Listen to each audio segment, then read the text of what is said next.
69절부터 75절까지.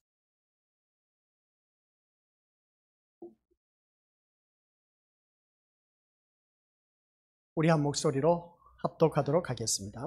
베드로가 바깥들에 앉았더니 한 여종이 나와 이르되 너도 갈릴리 사람 예수와 함께 있었도다 하거늘 베드로가 모든 사람 앞에서 부인하여 이르되 나는 내가 무슨 말을 하는지 알지 못하겠노라 하며 앞문까지 나아가니 다른 여종이 그를 보고 거기 있는 사람들에게 말하되 이 사람은 나사렛 예수와 함께 있었도다 하매 베드로가 맹세하고 또 부인하여 이르되 나는 그 사람을 알지 못하노라 하더라.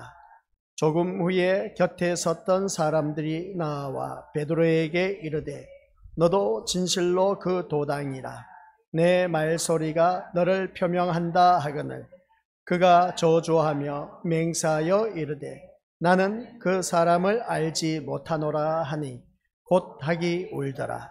이에 베드로가 예수의 말씀에 닭 울기 전에 내가 3번 나를 부인하리라 하심이 생각나서 밖에 나가서 심히 통곡하니라. 아멘. 이 말씀은 하나님께서 하신 말씀을 통해서 주신 교훈의 제목. 시작.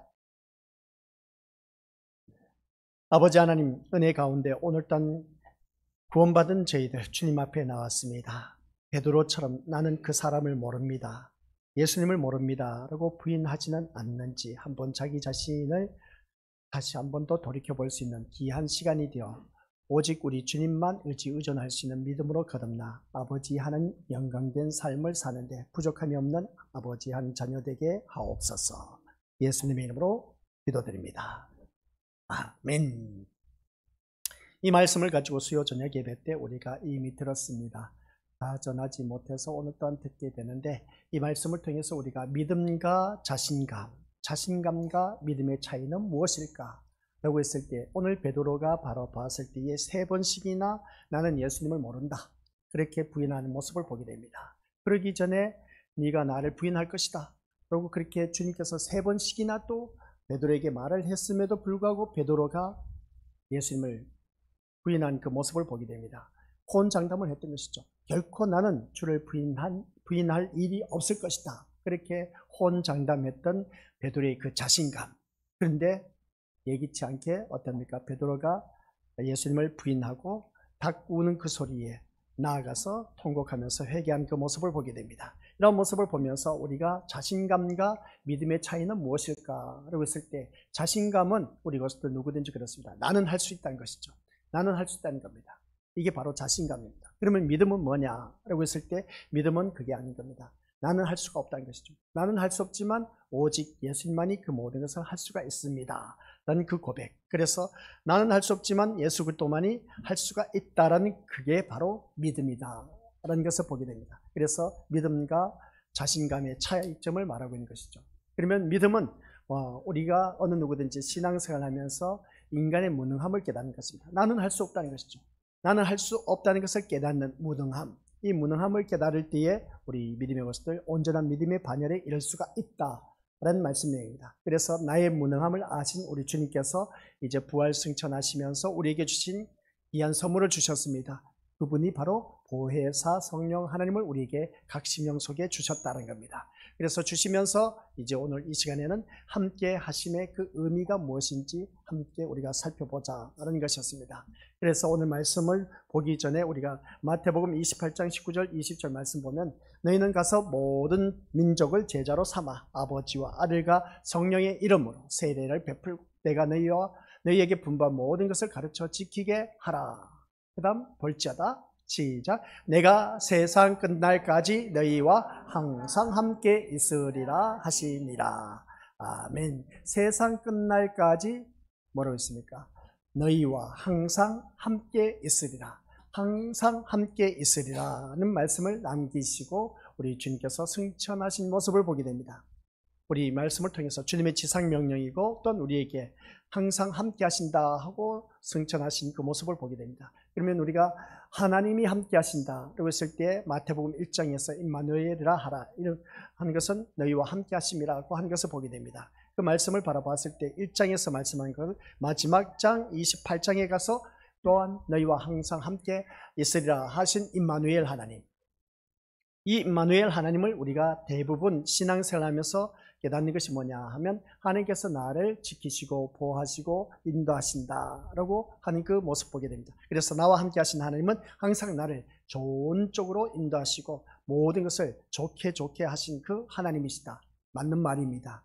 그런 하나님이 임마누엘 하나님인 것이죠. 그러나 이제 성경에서 좀 더 깊이 들어가 보니까 하나님은 어떤 하나님이냐, 우리와 함께 하시면서 우리 믿음의 모습들 다들 살아가는 삶 속에서 누구든지 자기 뜻을 이루기 위해서 살아가는 그 모습을 보게 됩니다. 근데 하나님이 나와 함께 하신 것은 내 뜻을 이루기 위해서 함께 하신 것이 아니라는 겁니다.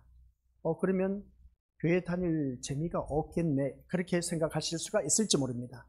근데 예수님의 생애를 바라보니까 철저하게 아버지 하나님 뜻을 이루기 위해서 이 땅에 오셨지 자기 뜻을 이루기 위해서 오신 것이 아니었다라는 것을 보게 됩니다. 그래서 임마누엘 했을 때 자기 뜻이 아닌 하나님의 뜻을 이루기 위해서 하나님이 지금 우리와 함께하고 계신다라는 사실을 꼭 명심하시길 바랍니다. 그래서 나와 함께 하시면서 하나님께서 무슨 일을 하시느냐라고 했을 때 나를 심판하시기 위해서 함께 하신다는 겁니다. 그 심판을 대상이 바로 누구냐? 나라는 것이죠. 그래서 우리는 날마다 하나님을 믿는 믿음의 자녀들에게 내가 심판의 대상이 되고 있는지 아닌지는 어떻게 알 수 있을까라고 했을 때에 심판의 대상은 하나님께서 공의와 정의로 심판하신다라고 했습니다. 공의와 정의로 심판하신데 우리는 불의를 보면 참지 못한 것을 보게 됩니다. 그러고 보면 내가 그래도 하나님이 나와 함께하고 계신가 보다 하는 것을 느낄 수가 있습니다. 그 다음 공의입니다. 공의는 뭐냐라고 했을 때 내가 나에게 우리가 공의의 열매는 화평이라고 했습니다. 그의 결과는 생명과 평안이라고 했습니다. 내가 주위 사람들과 화목하게 살고 있는가 아닌가라고 바라봤을 때 화목하게 사는 그 사람은 하나님의 은혜 가운데 그 심판 가운데서 제대로 살고 있다라는 것을 보게 됩니다. 근데 하나님과 함께 살면서 화목하지 못하다면은 우리는 이미 내가 하나님으로부터 심판을 받고 있다. 그 다음 말씀의 공의의 결과는 뭐냐라고 했을 때 생명과 평안이라고 했습니다. 생명과 평안이라고 했는데 내가 살아가는 삶 속에서 평안함이 없다는 것은 우리 이미 하나님이 나와 함께 하시면서 심판을 받고 있다는 뜻입니다. 그러면 우리는 빨리 깨달아서 내 마음의 평안이 넘치도록 우리가 화평할 수 있도록 그렇게 우리가 모든 삶을 살아가야 된다는 것이죠. 그렇게 살지 못했을 때는 그 삶의 결과는 엄청난 불행으로 나에게 돌아온다라는 것입니다. 그렇다면 우리 믿음의 모습들, 이 세상 살면서 내가 어떤 소망을 갖고 살아가야 될 것인가 라고 했을 때 내 뜻이 아닌 하나님 뜻을 이루기 위한 것이다. 그러면 한결같이 우리는 이 세상에 소망을 두고 살아가서는 안 된다라는 말씀입니다. 그래서 우리는 이 땅의 것을 구하지 말고 어디의 것을 구하라? 위의 것을 구하라 라고 했습니다. 땅의 것을 구하지 말고 위의 것을 구하라는 것을 보게 되고 우리는 영의 생각, 육의 생각이 있다고 했습니다. 영의 생각은 생명값돈 평안이라고 하는 것을 또 깨닫게 된 겁니다. 그러면 육의 생각은 하나님과 원수가 되고 또한 하나님의 법을 알지 못함이라고 하는 것을 보게 됩니다. 그래서 우리는 하나님과 원수된 그런 삶을 살 것이 아니라 육의 생각으로 이 자리에 나와 앉아 있으면 하나님과 원수라고 했습니다. 그래서 우리 믿음의 식구들께서는 육신의 생각은 사망이라고 하는 것을 볼 때에 육신의 생각, 세상의 생각으로 이 자리에 나와 앉아 있으면 우리 믿음의 모습들 어느 누구를 막론하고 내가 지금 심판을 받고 있다는 것을 깨달아야 된다는 것을 다시 한 번 더 깨닫게 된 것이죠. 그래서 우리는 이 세상 살아가면서 세상에 향했던 그 관심, 관점, 그리고 목적, 그 기대를 가지고 이 자리에 나왔다면 우리 것들, 오늘 이 자리에 앉아 계신 우리 것들, 하나님께서 나와 함께 하신 이유는 세상을 향한 나의 모든 목적과 기대와 소망을 다 제거하기 위해서 하나님이 나와 함께하고 계신다. 그래서 우리가 교회 다니는 목적이 어디를 가기 위해서? 천국 가기 위해서다라는 것은 누구든지 다들 잘 알고 계십니다. 바로 그겁니다. 그래서 오직 우리는 이 자리에 나와 앉아 있는 것은 나의 목적, 그래 나의 관심은 천국에 대한 관심을 갖고 있어야 되고 천국이 나의 목적이 되어야 되고 천국이 나의 소망이 되어야 된다. 그래서 천국 가기 위해서는 예수님을 믿어야 되고 예수님을 믿음으로 말미암아 우리는 천국에 갈 수가 있다라는 사실입니다. 세상 그 어떤 이름도 구원 얻을 이름을 주시지 않았다고 했습니다. 오직 예수님을 통해서만이 구원받을 수가 있다고 사도행전에서 말씀하고 있는 것을 보게 된 것이죠. 그런 것처럼 우리 믿음의 식구들 모두가 예수 그리스도를 통해서 우리가 구원받아 천국 가게 되었다라고 하면 우리의 관심은, 우리의 목적은, 나의 소망은 오직 예수님께만 관심을 갖고 이 자리에 나와 앉아 있어야 된다. 아시겠습니까? 세상 그 어떤 걱정, 근심 가지고 이 자리에 나와 앉아 있을 것이 아니라 이 자리에 나와 앉아 있는 것은 오직 내가 예수님께만 소망을 갖고 앉아 있을 때에는 그 예배가 성공할 수 있다라는 사실입니다. 이게 바로 하나님이 나와 함께 하신다라는 의미입니다. 그런데 이 자리에 나와 앉아 있는데도 불구하고 계속해서 세상 걱정, 근심하고 있습니다. 그러면 우리 믿음의 것들, 이것은 하나님이 함께 하신다는 것을 부인하는 것을 보게 된 것이죠. 하나님이 함께 하심을 못 느낀 겁니다. 하나님이 함께 하심을 느끼는 것은 내가 지금 어떤 생각으로 앉아 있느냐, 오직 예수님을 생각하고 천국에 대한 소망을 갖고 이 자리에 앉아 있느냐, 그게 참 중요한 겁니다. 그런데 그러지 아니하고 세상 걱정, 근심, 이 사람 저 사람 생각하는 것으로 앉아 있다면 하나님이 함께 하시지 않는다라는 뜻입니다. 이게 바로 오늘 우리가 예배를 드리면서 놓치는 경우가 참 많이 있음을 보게 됩니다.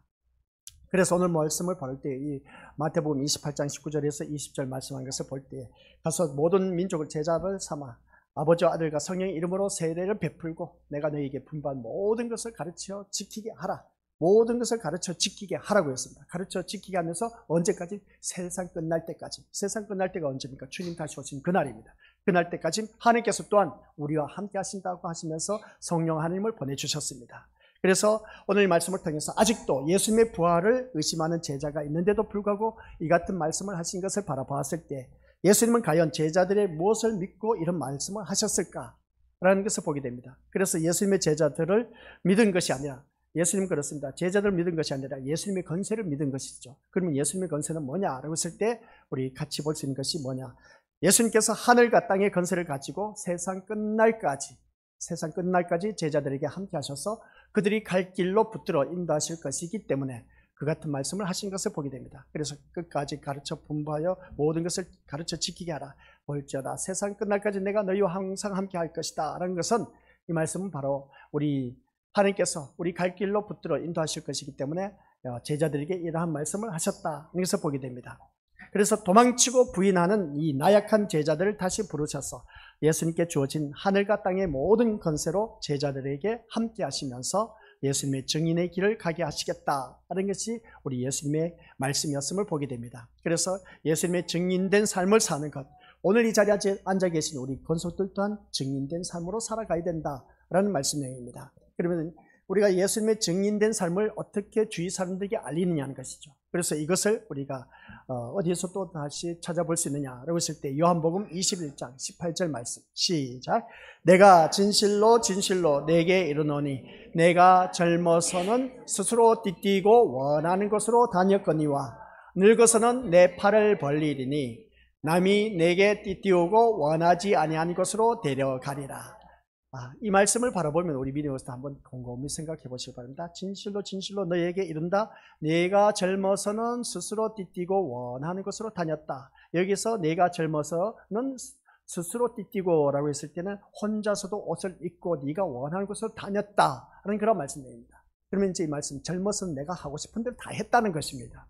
그러면 늙어서는 뭡니까? 내 팔을 벌리리니 하면서 내 팔을 벌리리니 남이 내게 띠띠우고 라고 했을 때 이 말씀은 다른 사람이 내게 옷을 입혀준다는 겁니다. 늙어서 이제 기력이 없다 보니까 어떻습니까?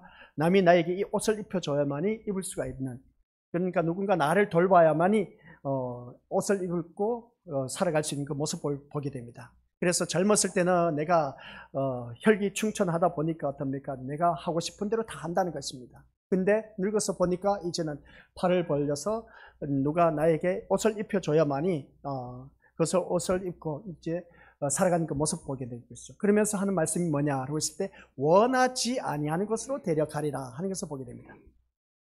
원하지 아니하는 것으로 데려가리라. 사람이 그렇습니다. 살아가는 삶 속에서 내가 원하는 곳을 가면 얼마나 좋을까. 근데 원하지 않는 곳을 향해서 가고 있는 것을 보게 됩니다. 사람이 늙으면 누구든지 원하지 않는 곳을 향해 갈 수밖에 없습니다. 그게 어디겠습니까? 죽음의 문턱을 향해 가고 있다는 것을 보게 됩니다. 이 말씀을 우리가 바라봤을 때 이게 바로 육신의 말씀으로 우리가 알아듣기 위해서 이렇게 말씀을 드렸습니다. 젊었을 때는 네가 하고 싶은 대로 다 했지만 늙어서는 이제 네가 하고 싶은 대로 할 수가 없다. 근데 네가 원하지 않는 것으로 가는 길이 바로 죽음의 길이다 라는 말씀입니다. 이 말씀을 좀 더 깊이 이제 영적으로 말씀드리자면은 베드로의 삶이 더 이상 뭐라고 했습니까? 자의적으로 살아가는 방식이 아니라 하나님의 사람이 되면 성령의 감화 감동으로 주께서 원하시는 길로 가게 될 것이다 라는 것이었습니다. 육신의 사람이 젊었을 때 네가 하고 싶은데 멋대로 했지만은, 그러나 이제 늙어서는 네가 하고 싶어도 하지 못하고, 네가 옷을 입고자 해도 입지 못하고, 남이 너에게 옷을 입혀줘야만 입을 수가 있다. 그러면서 네가 이제 죽을 길을 가는데 네가 원하지 않는 죽음의 길이지만 가야만 한다라는 것이었습니다. 이것은 육신의 말씀이었습니다. 근데 영의 말씀은 뭐냐라고 했을 때, 이 말씀을 이제 위에 성경 구절 다시 올려주시기 바랍니다. 이 말씀을 이제 영적으로 바라보면은 그렇습니다.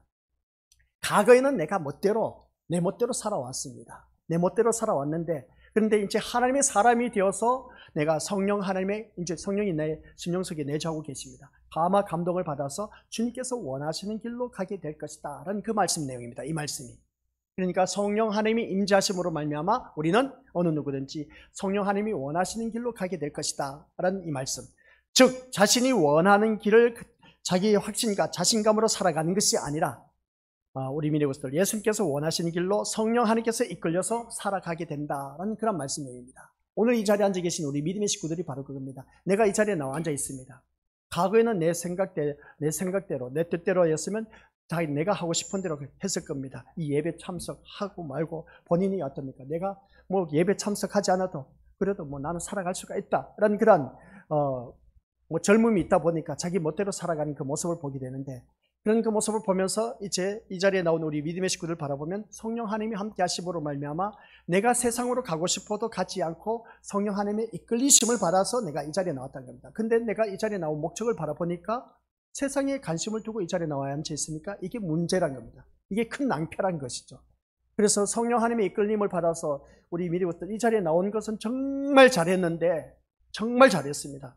세상 것 다 내려놓고 포기하고 이 자리에 나오신 건 이거 진짜 옆에 사람 우리 칭찬해 주시기 바랍니다. 정말 잘하셨습니다라고. 이 어린아이부터 시작해서 다른 데 가지 않고 이렇게 날씨 좋은 날 주님 앞에 나와서 예배 드린다는 자체가 얼마나 큰 일인지 모릅니다. 얼마나 큰 축복인지 몰라.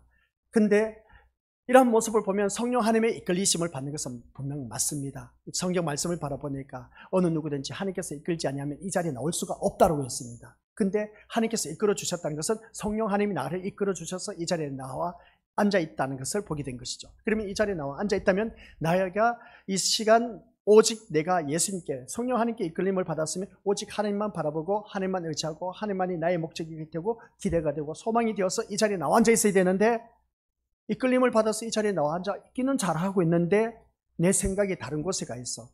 세상 관심이야. 그리고 또한 세상을 향한 그 목적, 그리고 또한 세상 걱정 근심거리, 또한 이런 사람 저런 사람을 생각하고 있음을 보게 됩니다.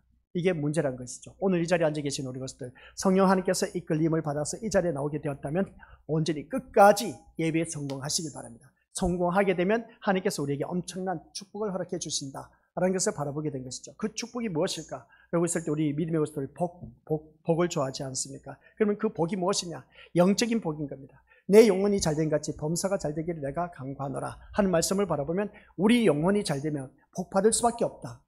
그 복이 뭐냐면 범사가 잘된다라는 말씀입니다. 그래서 이 말씀을 이제 기복적인 신앙으로, 그래 네가 예배 열심히 드리면 이렇게 하나님께서 복을 주신다, 그렇게 또 풀어버리면 문제가 되는 겁니다. 우리 교회는 기복적인 신앙을 갖고 신앙생활하면 안 됩니다. 내가 예배 잘 드리면 하나님께서 복 주신다는 것이 아니라, 우리는 이 예배 드린 목적이 이미 나를 구원해 주신 우리 주님이 너무나 고맙고 감사해서 이 자리에 나와서 기쁜 마음, 즐거운 마음으로 예배를 드려야 되는 것이지, 다른 어떤 목적을 갖고 드려져서는 안 된다 하는 것이었습니다. 내가 이렇게 예배를 드리면 하나님께서 나에게 복 주시겠지, 이미 하나님과 나와의 관계 속에서 물밑 거래를 하고 있는 겁니다. 하나님과 나와 물밑 거래할 대상이 아닌 겁니다. 우리는 이렇게 나를 구원해 주신 것만 해도 감사해서 이 구원의 반열에 이르러서 하나님 앞에 나와서 찬양과 경배 드린다는 그 자체가 얼마나 큰 축복인지 모른다는 것이죠. 오늘 새벽 예배 말씀 때도 그렇지 않습니까? 이 예배의 중요성이 얼마나 중요한 것인가 다시 한 번 더 깨달았습니다. 그게 뭐라고 했습니까? 예배의 중요성을 깨달으면서 장작불을 피워놨는데 장작불을 우리가 흩어버리면 빨리 꺼집니다. 근데 그 장작불을 한 곳에 모아놓으면 활활 타오릅니다. 얼마나 잘 탔는지 몰라. 막 물 갖다 부어도 잘 꺼지질 않아. 장작불이 탈 때는 보면. 근데 장작불을 뿔뿔이 흩어버리면 어떻습니까? 제대로 타지를 않는다는 것이죠. 이게 무엇을 의미하냐? 우리 교회 믿음의 식구들 개인적으로 얼마든지 삶을 살고 기도 생활하고 말씀 묵상하고 하면서 얼마든지 살아갈 수가 있습니다. 그러나 우리 믿음의 식구들이 한 사람, 두 사람, 그래서 성경 말씀에 두세 사람이 모인 것에 나도 그들 중에 있다라고 하신 그 말씀이 뭐냐면 두세 사람 이상 모이면 교회가 형성됩니다.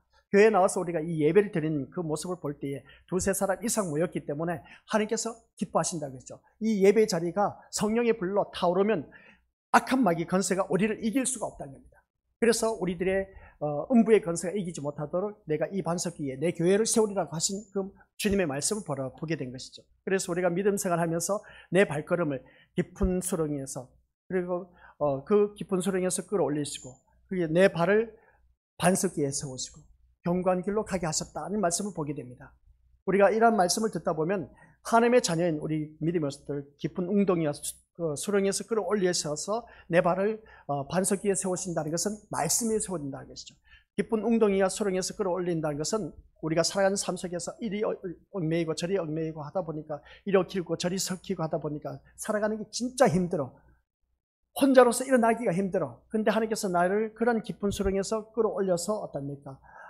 반석 위에 내 발을 두셨다고 했습니다. 그 반석이 바로 말씀 위에 두셨다는 거죠. 말씀 위에 두신 우리들의 발걸음을 견고하게 세우셨다 하는 말씀을 보게 됩니다. 그런 말씀을 바라볼 때 오늘 이 자리에 앉아 계신 우리 믿음의 식구들 또한 그렇습니다. 성령 하나님께 이끌림을 받아서 이 반석 위에 세우기 위해서 하나님께서 우리를 불러내 주셨다는 겁니다. 그러면 우리 믿음의 식구들께서는 반석 위에 서 있는 그 하나님의 자녀, 말씀 위에 서 있는 하나님의 자녀들에게는 엄청난 귀한 복을 허락해 주시는데 그 복이 영생의 길로 이어진다라는 것이었습니다. 그래서 우리가 말씀을 들으면서 천국 가는 것에 목적을 두고 이 자리에 나와 앉아 있어야 된다라는 걸 꼭 명심하시길 바랍니다.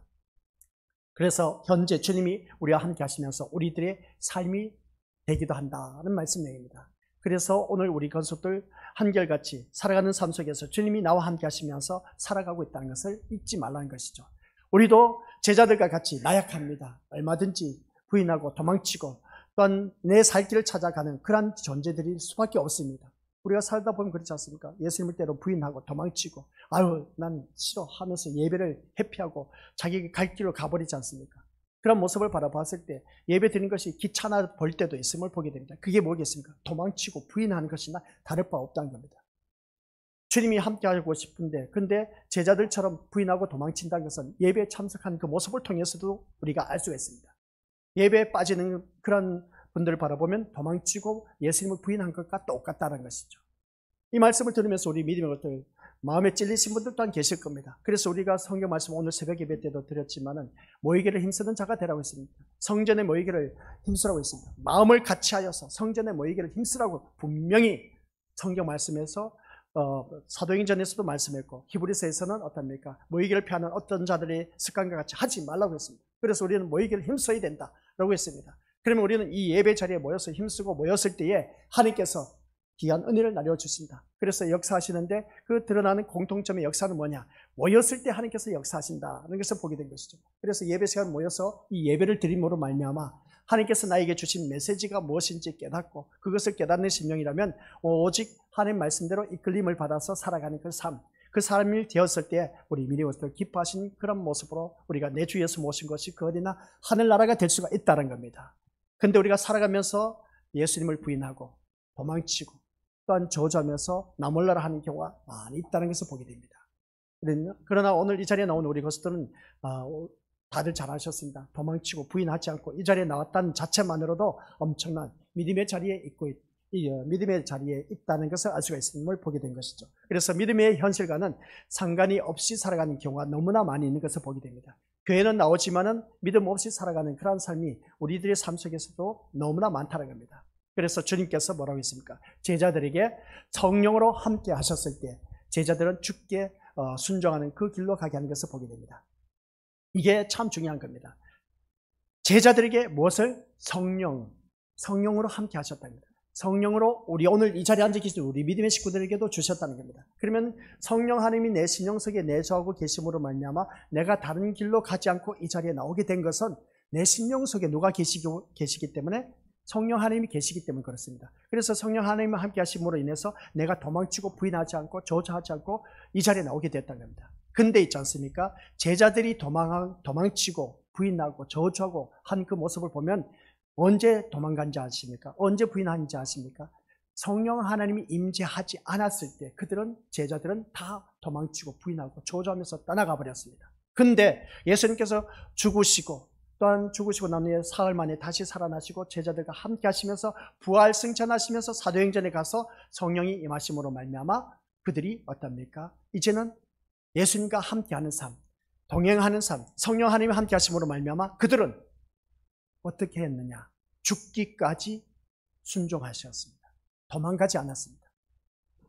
제자들의 그 삶을, 사도들의 삶을 바라보면 이제 성령 하나님이 임하시고 나서는 땅끝까지 이르러 복음의 그 증인이 되는 데 있어서 죽기까지 그들은 순종하면서 그 길을 갔다는 겁니다.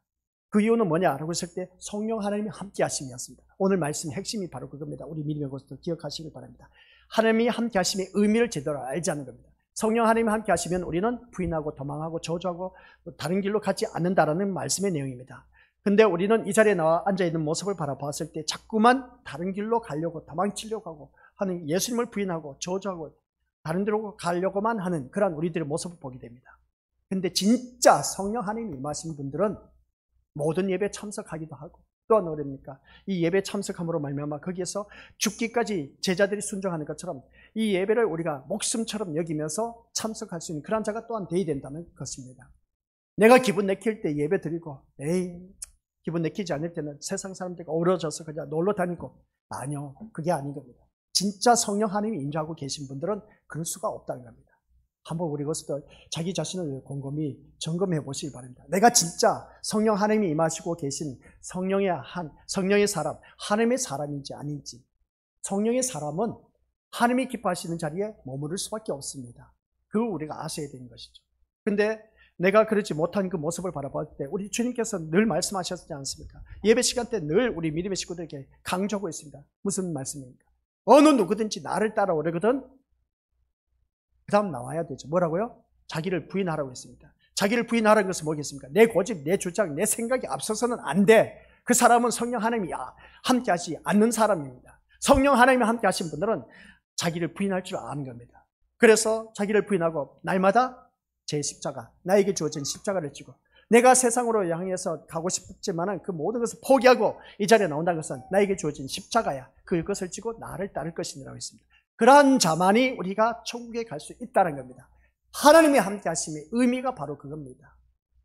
다른 것도 없습니다. 우리 믿음의 식구들, 오늘 오전 이 시간에는 하나님이 나와 함께 하신다는 것을 본인 스스로가 점검하시고 그것을 통해서 내가 하나님의 사람인지 성령의 사람인지, 성령의 사람은 곧 하나님의 사람입니다. 하나님의 백성인 겁니다. 그러면 우리가 하나님께서 기뻐하신 자리에 이르러야 된다. 제자들 바라보세요. 제자들은 성령 하나님 임하기 전에는 그렇게 3년 동안 예수님과 함께 3년 동안 한솥밥 먹으면서 뒹굴면서 주님을 위해서 그냥 헌신, 봉사, 충성한 그 모습을 보게 됩니다. 근데 예수님 맥없이 붙잡혀 가다 보니까 예수님 붙잡혀 간 그 모습을 보고 그냥 다 도망치고 저주하면서 떠나가 버리네. 그 이유가 뭐냐? 성령 하나님이 함께 하시지 않았기 때문에 그렇습니다. 근데 성령 하나님이 함께 하심으로 말미암아 이 제자들은 죽기까지 순종했다라는 말씀의 내용입니다. 오늘 이 자리에 앉아 계신 우리 믿음의 식구들 또한 그렇습니다. 주님께서 우리와 함께 하시고 우리의 길을 인도하신 그 모습 볼 때 우리는 누구든지 순종하는 이 길로 가야 된다. 죽기까지 순종하는 길로 가야 된다라는 것을 보게 됩니다. 우리 또한 이 제자들 바라보면서 다르지 않다겠죠. 우리는 나의 힘과 내 자신감으로 믿음의 길을 가는 경우가 참 많이 있음을 보게 됩니다. 내 자신감과 내 힘으로 우리 믿음의 길을 갈 수가 없다는 겁니다. 우리가 믿음 생활하는 거 보면 나의 힘과 내 자신감으로 믿음의 길을 간다라고 생각할지 모르지만 그게 아닌 겁니다. 내 힘과 내 자신감으로는 절대로 이 믿음의 길을 갈 수가 없습니다. 그래서 하늘과 땅의 권세를 가지신 주님께서 우리와 함께 하시고 우리의 길을 인도하시고 계신다라는 사실입니다. 하늘과 땅의 권세, 누가 가지고 계신다? 우리 예수님이 하나님이 갖고 계십니다. 그 권세를 주님이 지금 우리와 함께 하시고 우리의 길을 인도하고 계신다는 것이죠. 우리의 길을 인도하신데 선한 길로 인도하신다는 겁니다. 나쁜 길로 인도하시기 위해서 우리 믿음의 식구들 이 자리에 불러 모으신 것이 아닌 겁니다. 아시겠습니까?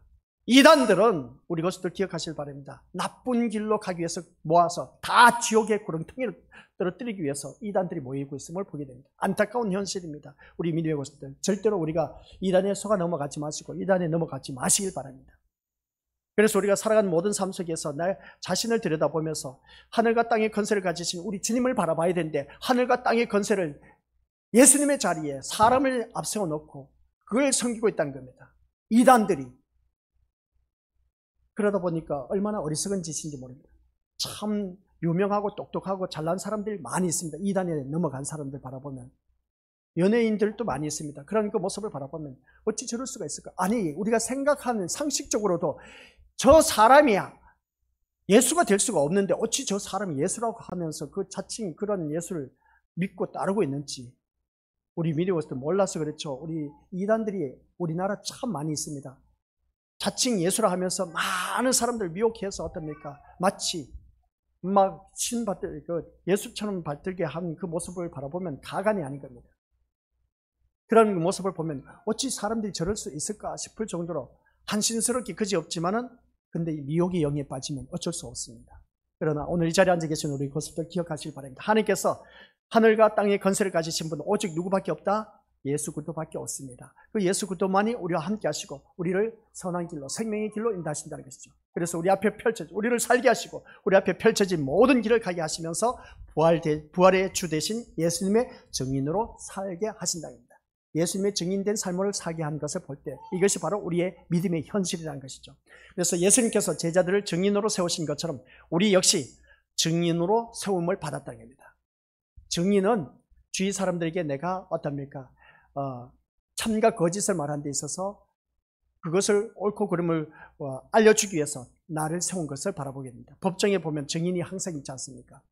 그 증인이 있어야 그 성경 말씀에 보면 두세 사람 이상이 증인된 사람이 있어야 돼. 한 사람 갖고는 안 됩니다. 두 사람이나 세 사람 이상이 되어야만 증인의 그게 승수가 되기 때문에 그 증인으로 인해서 판결을 내릴 수가 있음을 보게 됩니다. 그러면 우리가 두세 사람 이상 모인 곳에 교회가 형성된다 한 것처럼 오늘따라 우리가 증인된 삶을 살아야 돼. 우리는 두 사람 이상 모였지 않습니까? 그러면 증인된 삶을 사는데 어떻게 증인된 삶을 사느냐? 증인은 있는 그대로 보고 말하면 됩니다. 내가 목격한 대로 말하면 되는 겁니다. 이게 바로 증인된 삶인 겁니다. 세상 법정에 산 사람은 위증하는 경우가 있음을 보게 되지만, 그러나 이 자리에 앉아 계신 우리 권속들은 내가 예수님을 만난 그 모든 것을 목격한 그대로 삶을 살면 되는 겁니다. 이게 바로 증인된 삶을 사는 것이죠. 이 증인된 삶을 살아야 되는데 증인된 삶을 살지 못한다면 우리 미래고스들 여기에 대해서 직무유기가 되는 것이죠. 그래서 주여 주여 주여 하는 자마다 다 천국에 들어가지 못하고 선지자 노릇했다, 권능을 행했다, 또한 귀신을 쫓아냈다? 아니요. 하나님 뜻대로 행한 자만이 천국에 들어갈 수 있다는 겁니다. 증인된 삶을 사는 사람만이 하나님 나라에 들어갈 수가 있다는 것이죠. 증인된 삶을 살지 못한 사람은 아쉽게도 아쉬울 것이 아니라 우리 미래것들 불쌍합니다. 천국 못 간다는 것이죠. 그래서 말한 대로 도망치고 주를 부인하는 나약한 제자들이 무슨 힘과 실력으로 증인의 길을 갈 수 있겠느냐는 것이죠. 그렇습니다. 이것은 바라보면, 이 질문을 바라보면 성령 하나님이 안 계실 때는 우리 미래것들 이 말씀을 얼마든지 도망치고 주를 부인하고 나약한 제자들이 무슨 힘과 능력으로 증인된 삶을 살 수가 있겠습니까? 근데 성령 하나님이 임하시면 아닌 겁니다. 증인의 길 또한 생존 문제에 많은 불리함과 위험이 있을 수밖에 없습니다. 그런 길을 도망하지 않고 부인하지 않고 갈 수 있는 것은 주께서 함께 하시기 때문에, 주께서 함께 하시는 것은 하나님이 나와 함께 하신다. 성령 하나님이 나와 함께 하고 계시기 때문에 내가 지금 삶이 버겁고 힘들다 할지라도 우리 미치고 한장하고 진짜 이런 절망적인 그런 순간에 있다 할지라도 성령 하나님이 나와 함께 하시면 걱정하지 마시기 바랍니다. 우리 주님이 선한 길로 인도하신다는 겁니다. 그리고 우리 또한 증인의 길을 갈 자로 세우시고 함께하고 계신다는 것이죠. 그래서 내 실력이 아니라 주께서 이끄시는 길로 가는 것입니다. 누가? 내 실력이 아니라 주님께서 이끄시는 길로 가는 겁니다. 내 자녀들, 우리 미래것들 실력으로 키워서 어떻습니까? 사회 출세하면서 그런 길로 키우기 위해서 뒷바라지 하지 않습니까? 근데 우리 것도 자녀들에게 일찌감치 키우시길 바랍니다. 너의 발걸음은 주님께서 인도하신다 라는 것을 기억하는 거죠. 사람이 마음으로 자기의 길을 계획할지라도 그 걸음을 인도하신 자는 여호와시라는 것을 아이들에게 심어주시기 바랍니다. 네가 아무리 발버둥 치고 네가 가고 싶은 길을 간다 할지라도 주님께서 너의 발걸음을 인도하신다고 했습니다. 그러니까 우리 미래 것들 주님께서 이끄시는 길로 가르쳐주는 것이 자녀 교육 제일 바람직한 교육입니다. 사도 바울이 그렇습니다. 고난의 길로 가면서도 도망치거나 주를 부인하지 않았던 것도 주께서 성령으로 바울에게 함께 하셨기 때문에 그렇습니다. 사도 바울은 그 전에 예수 믿는 예수쟁이를 죽였습니다. 스데반 집사 돌에 맞아 죽을 때도 그때 사도 바울이 거기 있었습니다. 또 예수쟁이라는 자들 다 어떻습니까? 다메섹에 있는 그런 자들 다 감옥에 집어넣기 위해서 다메섹으로 가다가 그가 예수님을 만난 겁니다. 그래서 그가 성령 하나님이 임하심으로 말미암아 그는 죽기까지 복음을 전파한 것을 보게 된 거죠. 그래서 신약 성경 거의 3분의 2를 쓸 정도로 많이 쓴 그런 인물이 되었습니다.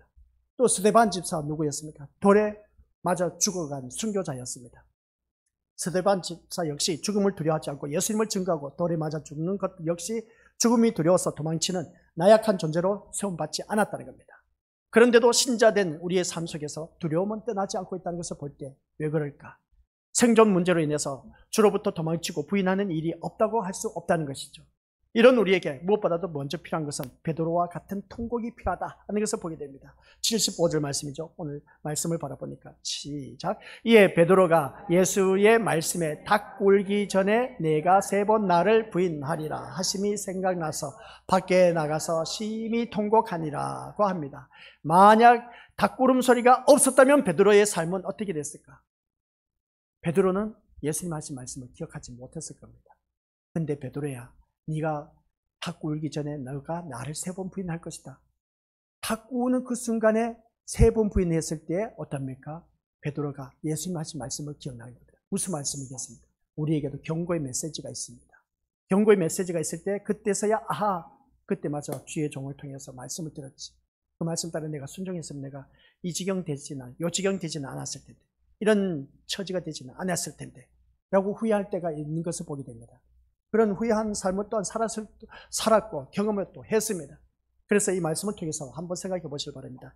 베드로가 만약에 부인을 하고 예수님을 저주하고 도망을 쳤습니다. 근데 도망칠 때 바라봤을 때에 닭구름 소리가 없었다면 베드로의 인생이 어떻게 됐을까? 마귀의 자녀가 돼 지옥에 떨어질 수밖에 없었습니다. 근데 그 닭구름 소리로 인해서 그는 일평생 주님의 복음을 전파하다가 하늘나라에 가게 된 것이죠. 이게 우리 미래고스들 아주 중요한 말입니다. 닭구름 소리가, 짐승의 울음소리가 우리 미래고스들 베드로가 천국 갈 수 있게 되었다는 겁니다. 무슨 말인지 감 잡으셨습니까? 주변에서 나에게 싫은 소리하고 좋지 못한 소리하고 그리고 딱 일어나는 환경을 통해서 우리 미래고스들 그 계기를 통해서 우리는 영원한 생명의 길, 천국에 들어갈 수 있는 길이 된다는 겁니다. 그걸 보여주었음에도 불구하고 그것을 무익인하고 지 멋대로 자기 뜻대로, 아까 우리 말 젊었을 때 네 멋대로 띠띠우고 살았다 했지 않습니까? 내 멋대로 옷을 입고 다닐 곳을 다녔지만 늙어서 이제 내가 입을 힘이 없어. 그러다 보니까 어떻습니까? 누가 나에게 옷을 입혀줘야만 돼. 그런데 내가 원하지 않는 길로 가게 된다는 것입니다. 그게 뭐겠습니까? 누구든지 예수님을 진짜 만나기 전에 성령 하나님이 임하시기 전에는 내 멋대로 살지만은, 그러나 진짜의 성령 하나님이 임하신 그분들은 철저하게 하나님 말씀대로 살아가는 인생이 되는 겁니다. 우리 믿음의 식구들이 바로 그러한 자가 되는 겁니다. 성령 하나님이 지금 내 심령 속에 내주하고 계신다면 철저하게 하나님 말씀대로 순종하는 자가 되시길 바랍니다. 제자들은 성령 하나님 임하심으로 말미암아 죽기까지 순종하면서 죽음을 두려워하지 않았다는 겁니다. 도망치고 비겁하게 저주하고 부인하고 떠나지 않았다는 겁니다. 성령 하나님 임하셨기 때문에 그렇습니다. 그러면 나는 지금 성령 하나님 임하셨음에도 불구하고 왜 부인하고 저주하고 도망하고 그렇게 살아갔냐는 것이죠. 하나님이 기뻐서 하시는 자리에 나오라고 했는데도 불구하고 왜 나오지 않느냐는 것이죠. 이게 바로 예수님을 부인하고 저주하고 도망가는 그런 모습을 보게 된 겁니다. 성령 하나님이 임하셨다면, 성령 하나님이 지금 우리와 함께 하고 계신다면 도망갈 수가 없습니다. 다른 게 갈 수가 없다는 것이죠. 하나님이 원하시는 자리에 모이기를 힘쓰라고 했지 않습니까? 피하는 그 어떤 자들이 습관과 같이 하지 말라고 했습니다. 그리고 또 우리가 어느 누구든지 성전에 모이기를 힘쓰라고 했습니다. 마음을 같이 해서. 그럼 말씀이 나왔으면 그 말씀 따라 순종하는 것이 우리의 삶의 상책인데 왜 내 뜻대로, 내 고집대로, 내 삶대로, 내가 원하는 대로 살아가려고 하는지 그렇게 살지 마시기 바랍니다. 그 최후는 비참하게 죽을 수밖에 없습니다. 아시겠습니까? 또한 그렇게 살다 보면 아무리 자기 뜻대로 살고 교회를 출석한다 할지라도 천국 못 들어가요. 제가 말씀드렸지 않습니까? 성경 말씀이 나와 있어요. 주여 주여 주여 하는 자마다 천국에 못 들어갑니다. 하나님의 말씀 따라, 성령 하나님 임한 사람은 하나님 말씀 따라 사는 길, 그 자만이 천국에 들어갈 수가 있습니다. 내가 교회 나온다고 해서 다 천국 못 가요. 우리 고수들 꿈 깨시길 바랍니다. 하나님 뜻대로 산 자만이 천국에 들어갈 수가 있다는 사실을 꼭 명심하시길 바랍니다. 그 말씀이 하나님 말씀이라고 했죠. 하나님 말씀 따라 순종한 사람에게만 우리는 천국에 들어갈 수가 있다는 겁니다. 그래서 우리가 오늘 마지막 말씀의 결론인데 예수님의 말씀 안에서 베드로를 보자는 겁니다. 베드로가 호언장담하면서 수제자였습니다. 근데 자신감 있게 다 주를 부인할지라도 결코 나는 부인하지 않겠다 했지만 자신감이 막 충천했습니다. 근데 예수님 맥없이 잡혀가다 보니까 예수님을 부인하고 도망치는 아주 나약한 모습으로 드러납니다. 그런 모습 볼 때 예수님은 그런 베드로에게 함께 하셔서 예수님을 증명하는 증인의 길로 이끌어 가시는 것이 바로 뭐겠습니까? 말씀 안에 있는 베드로의 인생인 것을 보게 됩니다. 오늘 이 자리에 앉아 계시는 우리 것들이 바로 말씀 안에 있는 인생이 되어서 예수님의 증인된 삶을 사는 것. 마태복음에 가서 1장에서도 임마누엘 하나님 말씀하고 계십니다. 마지막 28장에 가서도 임마누엘 하나님 말씀하고 계십니다. 함께 하신다고 했습니다. 세상 끝날까지 함께 하신다 라고 하는 것을 보게 됩니다. 그러면 함께 하신 하나님은 우리 믿음의 것들 증인된 삶을 살게 하기 위해서 함께 하신다. 그 증인된 삶은 뭐라고요? 내가 하나님 말씀대로 사는 사람. 그 사람이 바로 증인된 삶을 사는 사람입니다. 아시겠습니까? 남에게 또 잘 보이려고 할 필요도 없어. 내가 말씀대로 사는 그 자체가 벌써 증인된 삶을 살고 있다는 겁니다. 그게 바로 우리들의 삶이 되어야 되고 그게 바로 또한 하나님 함께 하신 자녀이고 하나님 함께 하신 그 자녀의 모습이 바로 성령 하나님이 임재하신 모습. 임재하신 모습이 그러한 자가 바로 우리 천국에 갈 수가 있다는 것. 그렇지 않으면 우리 것들 다 부인하고 도망치고 저주하면서 자기 갈 길을 가는 그런 사람들은 천국 못 들어갑니다. 교회 나온다 할지라도 못 갑니다. 아시겠습니까? 그럼 내가 하나님의 사람이라면 성령 하나님이 임재하고 계시니 그럼 하나님의 자녀라면 성경대로 말씀 따라 하나님 뜻대로 사시길 바랍니다. 모이기를 힘쓰시고 아시겠습니까? 우리 믿음들 모이기를 피하는 그런 자들의 습관과 같이 따라가지 마시고 철저히 성경 말씀 보라는 것이죠. 그래서 성경 말씀대로 사는 사람이 하나님 뜻대로 산 자가 천국에 들어갈 수가 있다라는 사실. 이게 바로 증인된 삶입니다. 아버지 하나님 은혜 감사드립니다. 오늘 또한 우리 귀한 믿음의 심령들 하나님이 우리와 함께 하신다는 것은 성령 하나님이 내주하고 계심으로 말미암아 함께 하신 것을 깨달을 수가 있습니다. 성령 하나님이 함께 하심으로 인해서 내가 이 자리에 나올 수가 있고 이 자리에 나온 우리 귀한 믿음의 심령들은 하나님의 뜻대로 살기 위해서 앉아있음을 다시 한 번 더 깨닫게 하옵소서. 하나님 뜻대로 행한 자만이 천국에 들어갈 수가 있다는 것. 내 뜻, 내 주장, 내 고집을 내세워서는 절대로 천국에 들어가지 못한다. 아무리 교회를 열심히 다닌다 할지라도 내 뜻 고집하며 주장하며 살아가는 자들은 주여 주여 주여 하는 자마다 다 천국에 못 들어간다. 아무리 선지자 노릇하고 귀신을 쫓아내고 권능을 행했다 할지라도 하나님 뜻대로 행하지 않았을 때는 천국에 못 들어간다고 하였사오니 오늘 이 자리에 머리 숙인 귀한 신령들 성령 하나님이 임재하고 계신다면 정말 제자들처럼 죽기까지 하나님 뜻대로 하나님 말씀 따라 순종하며 사는 자가 되어 우리 모두 다 저 영원한 천국에 이룰 수 있도록 성령 하나님께서 강권적으로 우리들 이끌어 주옵소서. 예수님의 이름으로 기도드립니다. 아멘.